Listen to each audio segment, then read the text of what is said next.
शेतकऱ्यांच्या विविध मागण्यांसाठी परळीमध्ये शेतकऱ्यांचा भव्य मोर्चा निघाला आहे। बैलगाडी आणि ट्रॅक्टर मोर्चा या ठिकाणी काढण्यात आलेला आहे। आपल्यासोबत शेतकरी आणि जे नेते आहेत ते आहेत। काय सांगाल, मोर्चा काढलेला आहे, काय मागणी? मोर्चा आम्ही सगळ्यांनी पक्षाच्या पलीकडची भूमिका घेऊन एक शेतकरी संघर्ष समिती तयार केलेली आणि त्या अनुषंगाने सगळे शेतकरी बांधव ट्रॅक्टर बैलगाड्या घेऊन रस्त्यावर उतरलेत।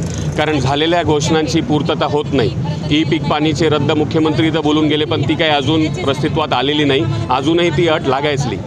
आपल्याला पीक विमा टायमावर कधीच भेटत नाही। 18चे 3 सर्कलचे वापस गेलेले विमा अजून भेटलेले नाहीत। विरोधी पक्ष नेते मंत्री झालेत आणि मंत्र्याचे भालीकडचे लोक विरोधी पक्षात आहेत। दोन्हीकडच्या लोकांनी फक्त असंतोष पसरवलेला आहे। एकही वचन पूर्ण करत नाहीत। घोषणा घोषणा घोषणा, दुसरं काहीही ते होत नाही आहे। सोयाबीनला रेट भेटत नाही, कापसाला रेट भेटत नाही। आम्ही खरेदी करू म्हणतात, त्या टायमावर खरेदी होत नाही। 25% देतात। मला समजत नाही हे 25% म्हणजे काय? विमा तर पूर्ण भरलेला आहे। 1 रुपया सांगितला, 1 रुपया शासनानं भरला, सेंट्रल गव्हर्नमेंटनं भरला। मग सगळे हे तपासणीची यंत्रणा नाही का आपल्याकडे?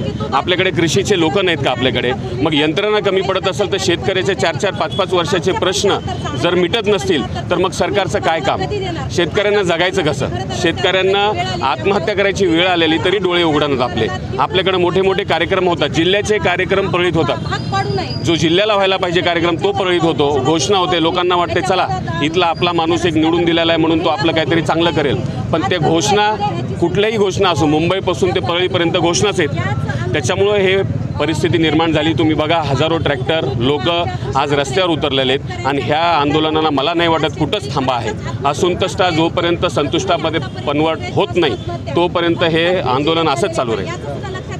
काय सांगाल, काय भावना आहेत शेतकऱ्यांच्या? शेतकरी तुमच्यासोबत आहेत। परळीमध्ये हा जो आजचा अभूतपूर्व मोर्चा निघालेला आहे, आत्तापर्यंत जे मोर्चे निघालेले आहेत त्याच्यापेक्षा या मोर्चाचं उद्दिष्टही वेगळं आहे आणि शेतकरी आंदोलनाला इथून खऱ्या अर्थानं टर्निंग पॉईंट मिळण्याची शक्यता आहे। हे कशाच्या आधारे?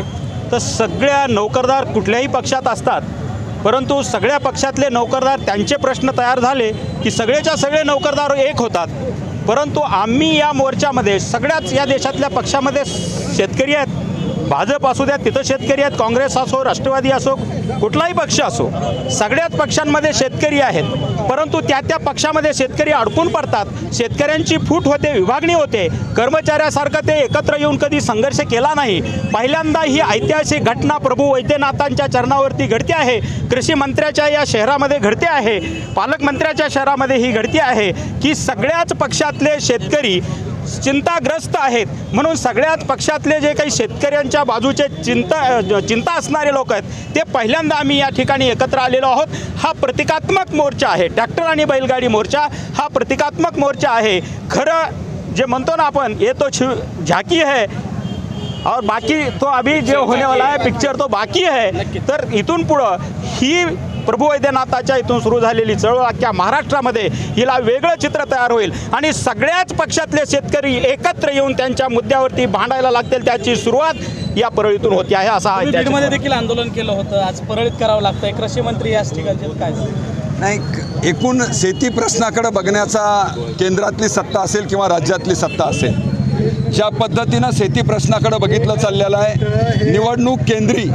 राजकारण ठेवून या पद्धतीचं हे सगळं चालण्याचा प्रयत्न चाललेला आहे। आणि म्हणून ज्या घोषणा ज्या पद्धतीनं चाललेल्या आहेत त्या शेतकऱ्यांच्या सर्वदूर हेतू लक्षात न घेता तत्कालीन मुद्द्यावरती घोषणा केल्या चाललेल्या आहेत। आणि म्हणून हमी भावासारखा प्रश्न असेल, सोयाबीनला मिळणाऱ्या 7,000चा भाव असेल, कापसाला मिळणाऱ्या 10,000चा भाव असेल, ही जी मूलभूत प्रश्न जोपर्यंत हे सरकार आपल्या अजेंड्यावर घेत नाही आहे तोपर्यंत या निवडणुकी केंद्र घेतलेल्या निर्णयामधून सरकारला कुठल्याही प्रकारची मदत मिळणार नाही आहे। परंतु ज्या घोषणा तुम्ही करतायत त्या घोषणाची अंमलबजावणी तुम्ही तात्काळ करा।